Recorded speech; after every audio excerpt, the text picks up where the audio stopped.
दोस्तों, ब्रह्मांड और दुनिया इंसानों के लिए हमेशा से ही रहस्य का विषय रही है। आज इतनी वैज्ञानिक तरक्की के बावजूद भी हमारी धरती पर ऐसे कई रहस्य मौजूद हैं जिसका पता लगाना वैज्ञानिकों के लिए लगभग असंभव सा है। आम लोगों के भी मन में पृथ्वी को लेकर अनेकों सवाल आते होंगे कि जैसे पृथ्वी की उत्पत्ति कैसे हुई, ये दुनिया कैसे बनी, पृथ्वी का जन्म कैसे हुआ और पृथ्वी की संरचना कैसे हुई।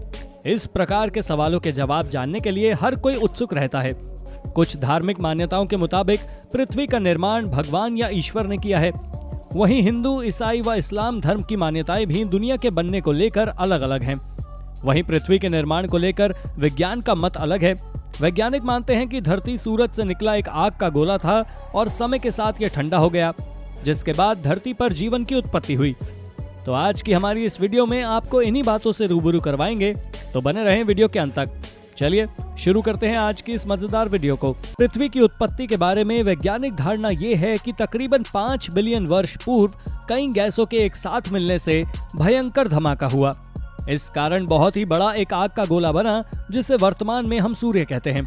धमाका इतना तेज था कि इसके आसपास चारों ओर धूल के कण फैल गए और गुरुत्वाकर्षण बल के कारण ये कण छोटे छोटे पत्थर के टुकड़ों के रूप में बदल गए। कई वर्षों के अंतराल के बाद ये कण आपस में जुड़ने लगे और एक समय बाद सौर मंडल की उत्पत्ति हुई। और इस प्रकार लाखों वर्षों के पश्चात गुरुत्वाकर्षण के कारण पत्थर और चट्टानें आपस में जुड़ने लगी। इस प्रकार से धरती का जन्म एक आग के गोले के रूप में हो रहा था। वैज्ञानिक अवधारणा के मुताबिक 4.54 बिलियन वर्ष पूर्व पृथ्वी का तापमान 1200 डिग्री सेल्सियस था। ऐसे समय पर धरती पर केवल उबलता हुआ लावा, चट्टानें और कई जहरीली गैसें हुआ करती थी। ऐसे में पृथ्वी पर जीवन का होना असंभव था। पृथ्वी की उत्पत्ति के दौरान थिया नाम का एक ग्रह धरती की ओर 50 किलोमीटर प्रति सेकंड की रफ्तार से बढ़ रहा था। ये रफ्तार बंदूक से चलाई गई गोली से 20 गुना अधिक है। ऐसे में जब थिया ग्रह पृथ्वी की सतह से टकराया तो बहुत बड़ा धमाका हुआ, जिससे बहुत सारा कचरा धरती से बाहर निकला और साथ ही वो ग्रह धरती में समा गया। हजारों वर्षों के अंतराल के बाद धरती से निकला कचरा गुरुत्वाकर्षण के कारण एक गेंद का रूप बन गया, जिसे हम चांद कहते हैं। इस प्रकार से चांद की उत्पत्ति हुई। पृथ्वी की उत्पत्ति के बाद अंतरिक्ष में बची हुई बाकी चट्टानें पृथ्वी पर गिरने लगी। इन चट्टानों में अजीब प्रकार के क्रिस्टल थे, जिसे आज हम नमक के रूप में प्रयोग करते हैं। आपको ये जानकर हैरानी होगी कि यह समुद्र का पानी इन्हीं चट्टानों के अंदर मौजूद नमक से निकलता है। वैज्ञानिकों के अनुसार ये चट्टानें धरती पर करीब 20 मिलियन वर्षों तक धरती पर गिरती रही, जिस कारण समुद्र के रूप में धरती में काफी पानी इकट्ठा हो गया। लगातार इतने पानी के इकट्ठा होने से पृथ्वी की सतह ठंडी होने लगी और चट्टानें अधिक सख्त। धरती का अंदरूनी भाग में लावा अब भी अपने उसी रूप में मौजूद था और ऊपर का तापमान 70 से 80 डिग्री सेल्सियस हो चुका था।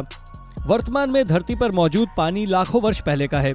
उस समय चांद धरती के बेहद करीब था और गुरुत्वाकर्षण बल के कारण धरती पर अक्सर तूफान आते थे और लंबे अंतराल के बाद चांद और धरती की बढ़ती दूरी के कारण तूफान शांत होने लगा।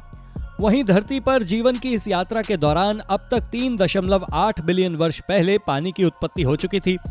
पृथ्वी पर लगातार ज्वालामुखी फट रहे थे और साथ ही उल्कापिंडों की बारिश भी हो रही थी। धरती पर पानी और नमक के साथ ही उल्कापिंडों द्वारा अन्य पदार्थ भी आ रहे थे, जिसमें कार्बन और अमीनो एसिड आदि ये पदार्थ हर जीव जंतु और पौधों में मौजूद है। उल्कापिंडों के इतनी ऊंचाई से गिरने पर ये पानी की गहराई में चले जाते थे, जहां पर सूर्य की किरणों का पहुंच पाना असंभव था। बाद में ये उल्कापिंड ठंडे होकर पानी में जमने लगते थे।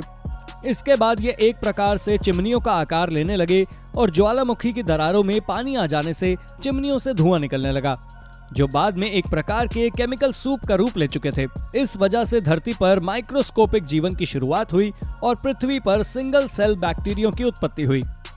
और दूसरी ओर धरती की उत्पत्ति के दौरान जब समुद्र की निचली सतहों पर पौधे और पत्ते उग रहे थे और इन पर जीवित बैक्टीरिया पैदा हो रहे थे। वैज्ञानिक भाषा में इन्हें स्ट्रोमेटोलाइट कहा जाता है। ये अपना भोजन सूर्य की किरणों से बनाते हैं और इस प्रक्रिया को वैज्ञानिक प्रकाश संश्लेषण कहते हैं।